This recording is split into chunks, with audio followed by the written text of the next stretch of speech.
Welcome! I wanted to make a simple theory video, but after a good bit of research I had to kill my darling, and now you can expect a 3-part series. And since I don't know the first thing about Middle Earth, but it is definitely worth exploring where that game will go as well, I've got helped out by Any-Name. The link is in the description. Normally he does theories about games like the Metro series, Metroid, and pretty much all things gaming, but since he's even more of a nerd than I am, he will release a theory on Warhorses Middle Earth game on his channel. So if you are hyped to see what a pedantic snob can come up with for a theory, no, I wasn't talking about myself there, then hit up his channel, give his video a watch, and don't forget to subscribe to his channel.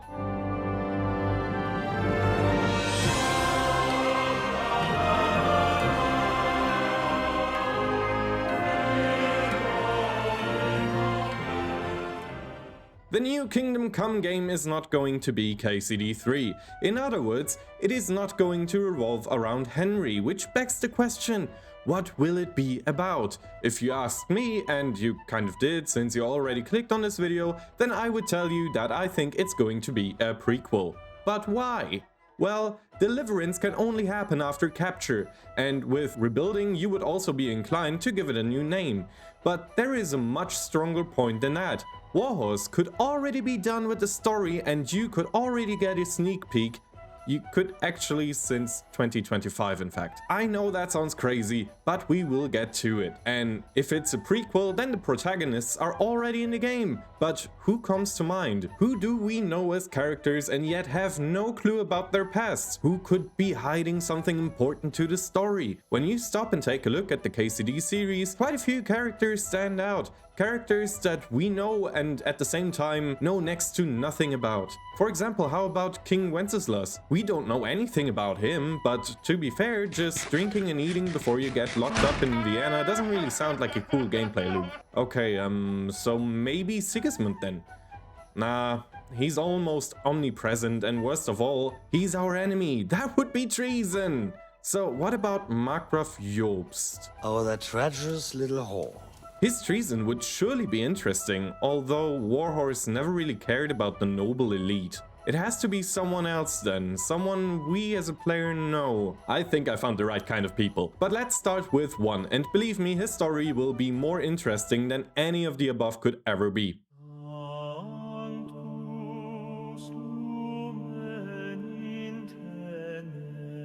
Ah yes, Father Godwin, a mostly drunk cleric that often finds himself stuck about 10 centimeters too deep in another person. But what except his lifestyle could he have to hide?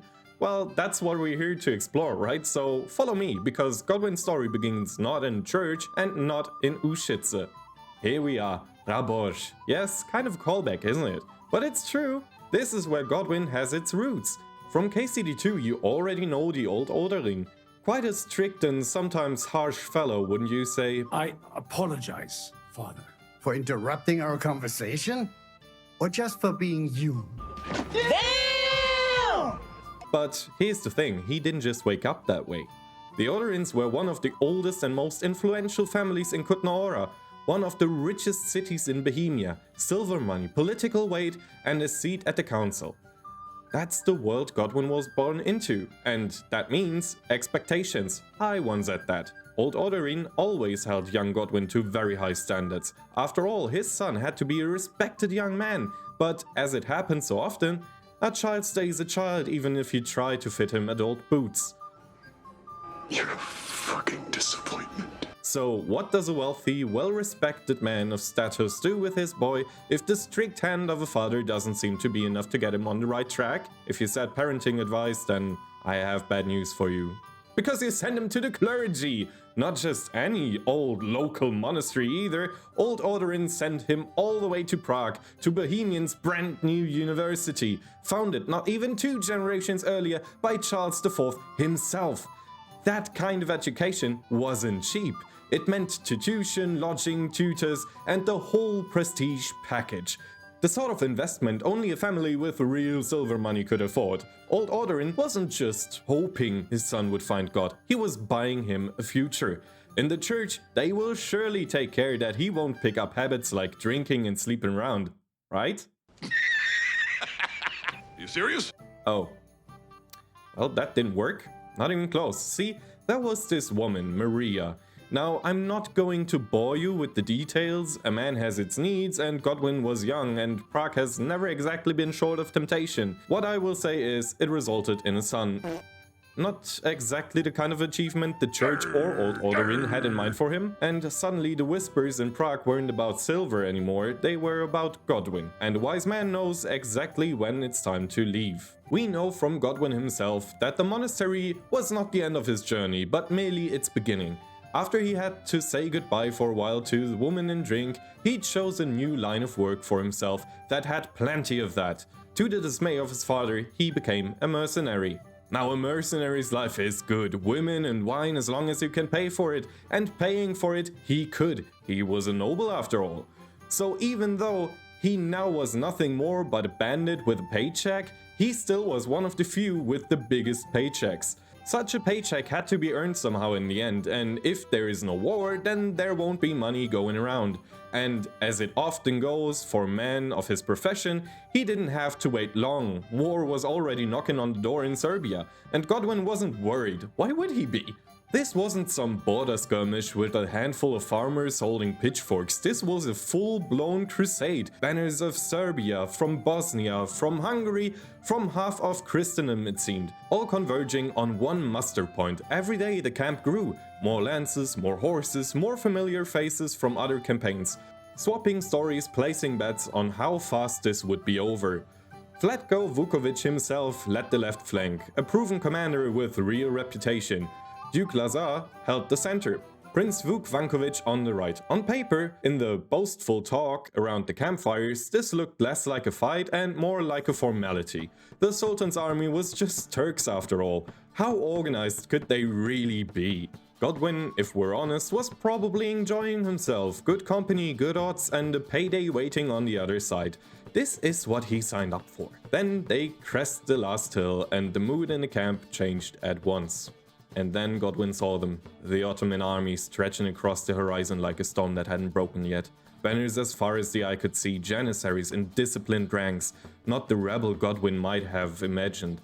These were professionals, men who did nothing but train, fight and kill. Godwin has signed up for adventure, for coin, for stories to tell over wine. This was something else entirely.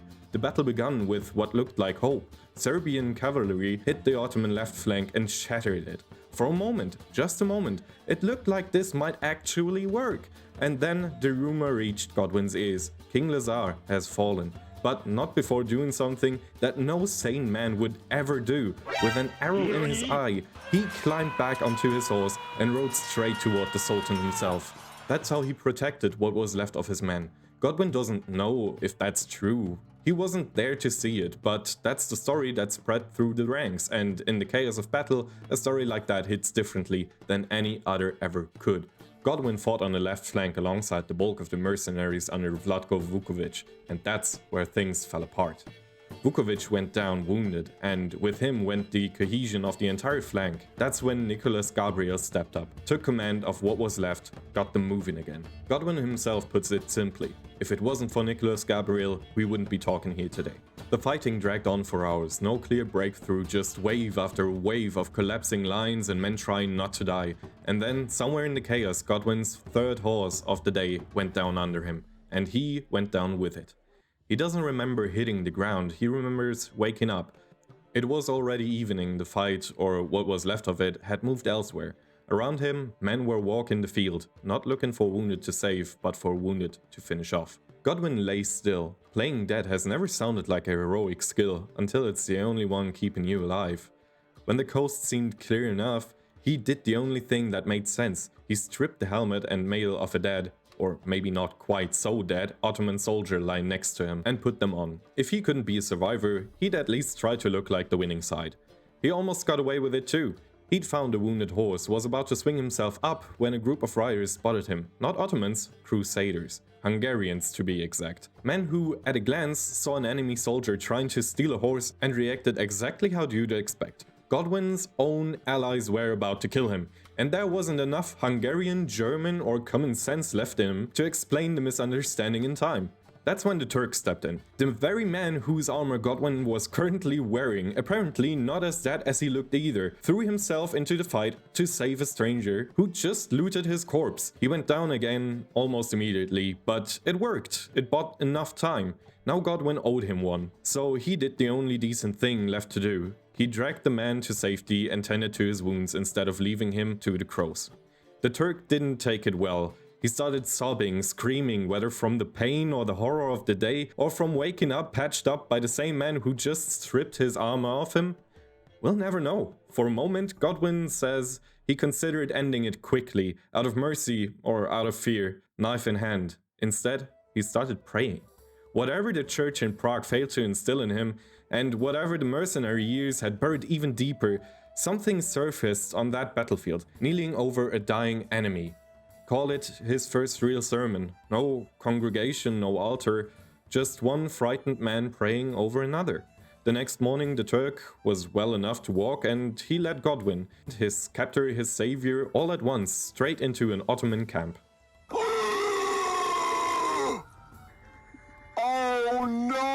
Which, as you can imagine, was an interesting turn of events for a Bohemian mercenary in stolen armor. Turns out the man Godwin had saved wasn't just anyone.